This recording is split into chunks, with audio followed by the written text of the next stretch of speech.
Hello everyone and welcome back to another Kerbal Space Program video! SSTO. No, Veils, why? I like space planes because I'm an idiot.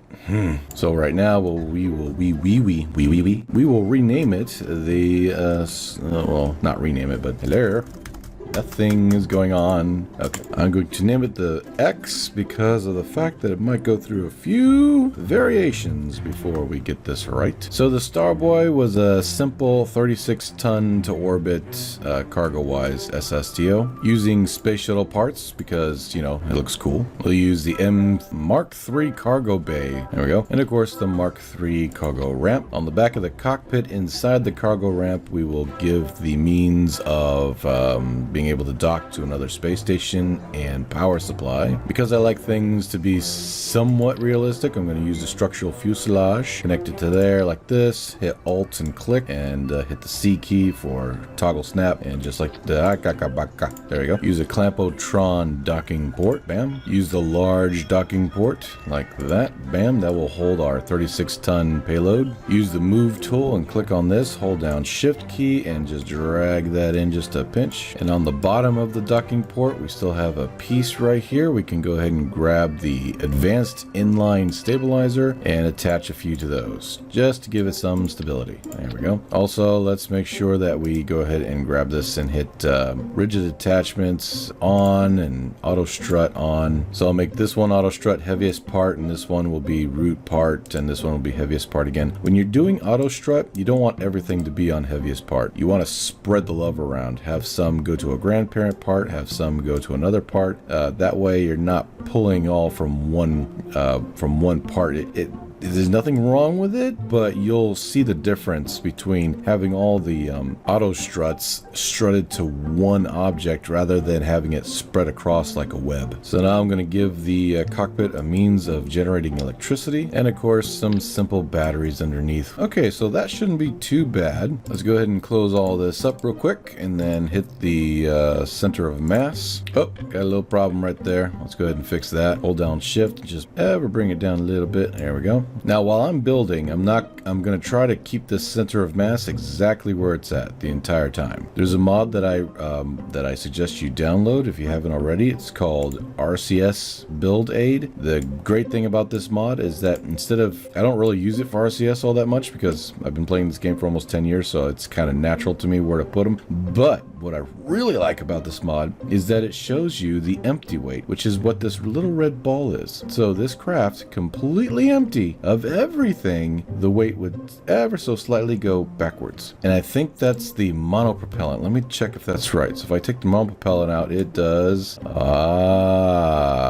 Yeah, see? Monopropellant difference. Cool. So we'll go ahead and leave that on. That way we can take a look at it. Take a look. Sit. We'll put an aerodynamic nose cone on here. Okay, so from experience, I already know that we're going to need some fuel. We're going to try to keep the center of mass in the middle as best as we can. So when we put these fuel tanks on here, kind of remember where that center of mass is. Hold down shift key and just bring this out for now. Okay, and so now we're going to grab a shock cone air intake. We're going to put it right there for our rapiers when we put those on there. And for me personally, when I like to put shock cone air intakes on here, I kind of like to bring them in a little bit. Just kind of grab that, hold down shift, just bring it in using the move tool, just like that. And for me personally, it looks cooler. So yeah, there we go. Now I know for some of you, you'd probably put like a reaction wheel right here and then the engines next. But the thing about an SSTO is that if you find yourself forcing yourself to use a crap ton of reaction wheels just to keep the thing in control, then I'm sorry to say, but it's a bad design. If you're constantly relying on reaction wheel tactics to keep your SSTO under control, you may want to redo it. So we're going to take these and take them off. The 3 reaction wheels that are inside the cargo bay should be more than enough. Plenty. I mean, to be honest, I think the original Starboy design didn't have any reaction wheels whatsoever except for what was in the cockpit. But moving on. Alright, so for this build, we're going to use the TVR 300L stack tri-adapter. Just pop that bad boy in there like that. turn it around there. Yeah, there we go. When I was first building this craft, I remember I had 4 of these suckers on here. So it was a total of 8 rapiers. Then I learned that, you know, 6 was fine. All right, I'm going to put a rapier on here, but before I put the rapiers on the other 2, or other, you know, on the, well, anyway, I'm going to cover up this green node that pops up. This one right here. See that green node that's popping up right here? That green node right there is going to create significant amount of drag. Now, through a whole lot of buttload of testing, I found out that either the aerodynamic nose cone or the small nose cone is fine when you're using it to cover up this green node. Me personally, I like the small dynamic the small nose cone because of the fact that when you put it on here, by the way, if you hold down the Alt key compared to not, right now I'm not holding down the Alt key, but if you hold down the Alt key, it will snap to the actual node itself. So I'm going to use the move tool. I'm going to bring it in just like this until you can't see the white paint anymore, and it leaves this cool little thing right here. This cool little dot right, just this right here. That's cool. I like it. In comparison to using the aerodynamic nose cone, which doesn't leave a little cone thing right there. And the reason why both of these are fine is because they do trade-offs. So this one's lighter, right? And this one's heavier, but this one covers more drag and this one doesn't cover as much drag. However, while this one allows you to have less drag, it is heavier. So you might be able to get through the atmosphere pretty quick, but while you're in space, you have to burn a little bit more delta V in order to push its heaviness. Whereas the small nose cone might not get you through the atmosphere as fast because of its inability to cover most of the drag, but while in space it's super light. However, not having any of these on here will result in a lot of drag, which means that when you get into space, even if you don't have, even if you're not carrying one of these weight wise, you'll have already lost a lot of delta V trying to get through the atmosphere through the drag. So it's good to have either one. It's good to have either one. Having nothing at all can hurt your drag, or can hurt your delta V overall. All right, so I'm going to take this, hold Alt and copy the part, hold Alt and copy the part, and bim. Now this is going to require a lot of liquid fuel to get up there, so we're going to go ahead and grab our favorite Big S Delta Wing that can carry 300 units of liquid fuel. Unlike KSP2, which all the wings in the game do not carry any fuel whatsoever. Now this is not going to be nearly enough fuel, so what we're going to do is we're going to build some wings here. Let's try, shh, how did I do that? Was it like this? I can't remember. I think it was like this. Let me, yeah. Maybe. All right, hold on. Okay, so what we're going to do is we're going to give it a little bit of a dihedral design, right? And then we're going to take it and we're just going to ever so slightly tilt the wings up just a bit, just like that. Not too much. Not too much. So what I am going to do is, because I don't like the way this is like pointed at the end, I want to give it kind of a flat edge, kind of like a cool looking wing design. So I'm just going to grab a small elevon. We first want to put our cargo in here. Click on it, rigid attachment, and auto strut. Okay, so this I had to get rid of the elevon in the back. I kept these in the side. I actually took the wings and I squished them in just a little bit more, brought it up some, but even then, in order to keep this thing somewhat stabilized, it's gonna be kind of nose heavy during takeoff. I think we'll be okay. See, if we take this tank out, everything moves back a little bit, so during re-entry it should be fine. With the tank in though, it's kind of be a little bit nose heavy. But you know what we'll do is we'll take the elevons, we'll go ahead and have the deploy angle all the way up, get a little bit more out of that. Our wings are tilted already, so it's going to give us plenty of lift, and I think we'll be fine. So let's go ahead and finish this up real quick. Just put some landing gears on and a tail. Medium landing gear right there. I normally don't use the space plane tail fin because all it is an elevon. There's no lift to it whatsoever. So I definitely, if you're trying to use these as wings, all you're doing is adding a butt ton of weight, and it acts just like a elevon. So it's not, yeah, it doesn't really, yeah. Okay, now we need to see if we have the magical numbers for delta V for vacuum and delta V for atmosphere. Now we have the Kerbal Engineer Redux continued or something like that. I don't know. I look at CCAN. I use CCAN. This is how we find out. Make sure our rapiers are on air breathing mode. Okay, they are. Now we will go and select the fuel tanks that have oxidizer, and we'll shut off the liquid fuel and oxidizer from these fuel tanks. After doing that, we only have 2,392 meters per second, which is, we're cutting it a little close. Definitely real short there. So I'm gonna come down here and grab the liquid fuel fuselage, put 2 on there and see what we got. Okay, jumped up to 3,300. I'm gonna hit Alt click, copy the part and do it again. And we're way above 4,000, so this is a little too much. So what we'll do is we'll grab the 1 and turn off symmetry and just go ahead and like that. So now we have 3 of these liquid fuel fuselages, and it's about 3,800 delta V for atmosphere, which is good. It's fine. I rounded up to 4,000, but 3,500 is efficient enough. So 3,800 should be good. Now all we have to do is just figure out where to put all this stuff. All right, so now that we've put them somewhere, I'm gonna put 1 up here and 2 on the sides. I'm gonna make it look cool. So I'm just gonna ever so gently, just smush it in just a little bit. There we go. Not much. I'm gonna try to line it up with the graphics on this fuel tank, just like this. All right, now we're gonna click on this, change the color, make it blend in a little bit. Same with up here, make it blend in, and then I'm gonna smoosh it in just a pinch. There we go, just like that. That's fine. It doesn't look like it's well. So now what I'm going to do is I'm going to grab a doohickey, just like this, and I'm going to grab a probodam octu, there we go, thingamajig probe. And then what I'm going to do is I'm going to take the probe, I'm going to click it, make sure I hit the C key for toggle snap, hold down shift, and just kind of like that. Just a little bit more maybe. Okay, good. Now what this is what I like to call a re-entry probe core. And what it is that you're gonna set this on an action group for control here. So I'm gonna put action group for control here for the cockpit. And I'm gonna put action group for control here for the re-entry probe core. So that during re-entry, all I gotta do is hit the action group key. So let's say I'm coming in for re-entry, right? And I go ahead and I'll hit prograde, right? So I'll hit prograde, but because of the action group key that goes control from here to the tilted probe, the tilted probe will,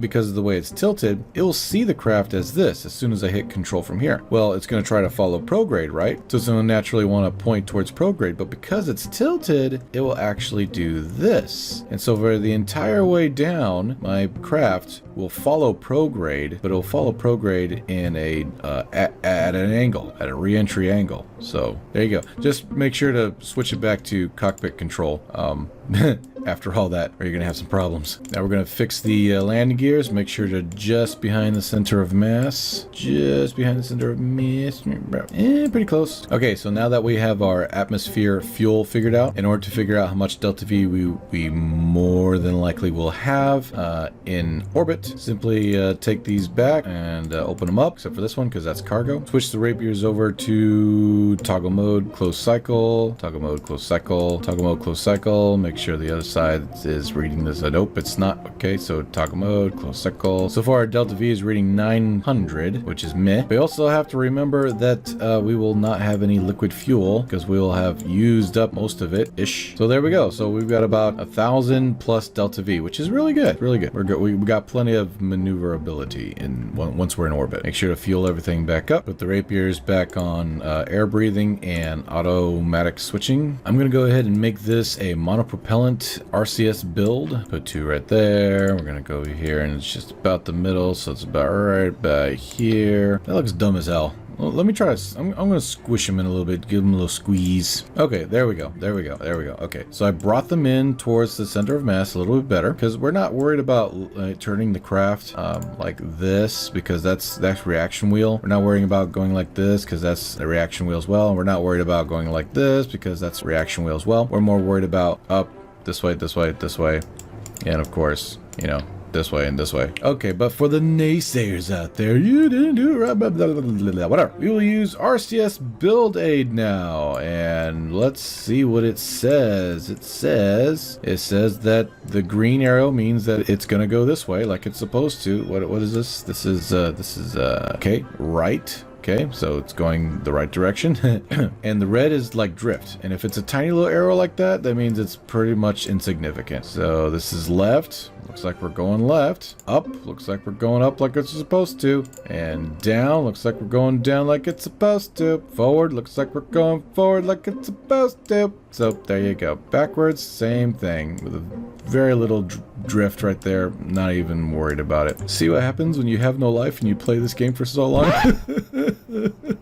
Almost forgot to throw in some communications, so we go, whoa, all right, nothing too flashy, just put on some quick stickers. All right, pre-flight check, well, actually, pre anything. RCS, good. RCS fuel, good. 4,000 for Atmo, Delta V, good. Or 4,000-ish. 1,000-ish Delta V for orbit is good. Okay, and we have plenty of thrust. Ooh. Okay, that's okay. That's okay. That's okay. You can go you can go as low as almost 0.40 in some cases. I've gone as low as 0.30 for thrust. It all depends on your weight and your speed, or your acceleration, basically. Which is one of the reasons why I like, as they call it, licking the ocean before you zip off into orbit. Gather as much speed as possible before you start ascending. Make sure everything is rigid attachment and auto strut, rigid attachment, auto strut. If you don't know how to engage this option in your parts window, which by the way is a crap ton nicer than the damn giant parts window in KSP2 that literally unloads every single part menu. Well, you know what I mean. It just gives you every single part window, and you're like, no, I just want this one. I just want this one. Then you gotta comb through the entire part manager just to find the damn part, and then hopefully that's the one you selected. Where it's so easy as to look, I see a part, that's the one I want, click. Oh, whoa, that was so easy. Intuitive. Sorry, rant over. Anyway, but if you don't know how to get this option, when you click on a part and you see auto strut and rigid attachments, go outside your game, go into settings, find something called tweakable, advanced tweakables, and click it. Click. All right, make sure our action groups are good. Number 1, toggle engine. Number 2 is switch mode. Number 3 will be to open up toggle bay doors. Matter of fact, we'll just have it so it toggles everything. Now number 10, I'll make to toggle the probe reaction, re-entry probe core control here. There we go. And number 9 will be to control here from the cockpit. In our Kerbal Engineer Redux, I'm going to go ahead and take the compact version off, so that way we can see the torque. And as you can see, our torque is 17.78. That's a little high. We want as close to 0 as possible. So I'm going to grab these engines and hold down the shift and go up. Oh, okay, 14. And okay, 12, 9, 8. Okay, going down. Okay. We'll have this light attempt to light that up. Okay, that's good. Now we're going to put some navigational lights on here. All right, now I'm going to click them, put the blink on. I'm going to increase spring strength a little bit and dampener a little bit. There we go. Okay, looking good. 2, 1.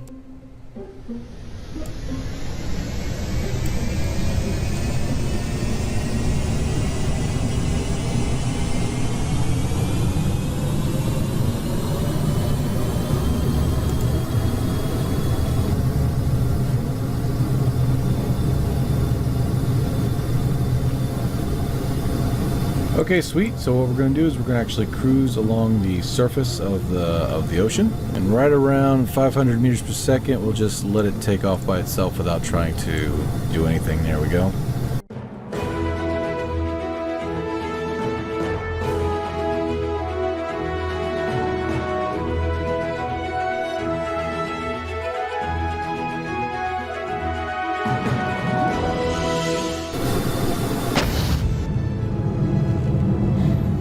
Alright, our rocket engines have taken over, and a good rule of thumb is once your apoapsis height reaches 40-ish thousand meters, I'm going to go for 42, and we'll go ahead and we'll go down here and we'll hit the pro grade so that we can get, we can turn our delta V into speed.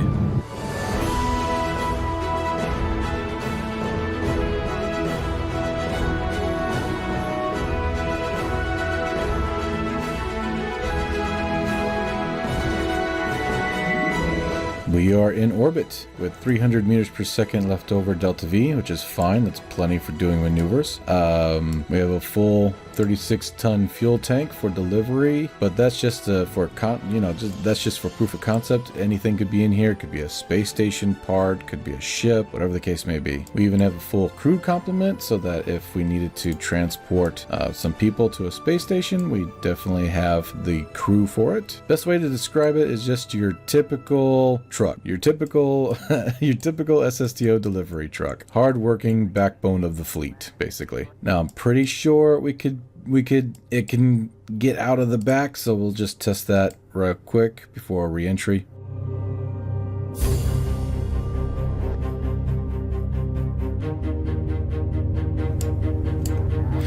Oh, I see what's going on. Okay, we ran into a bug. Okay, so basically the RCS ports, unfortunately, they're looked at as stowed away, which is the reason why I can only control these. That's pretty much it. However, if I was to open this up, suddenly I have control over everything now. Oh, well, that sucks. More than likely, what I'll do is I'll just transfer the RCS ports over to the main fuel tanks and just have RCS ports control it that way for the next version of this.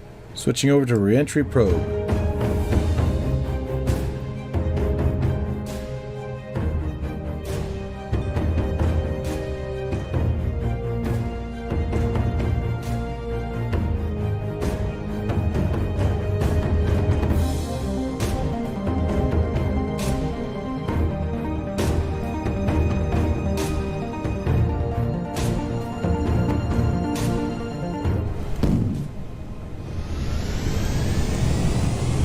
And of course, rapiers don't generate electricity, so that's also a thing. Oh, it's a big city. Okay.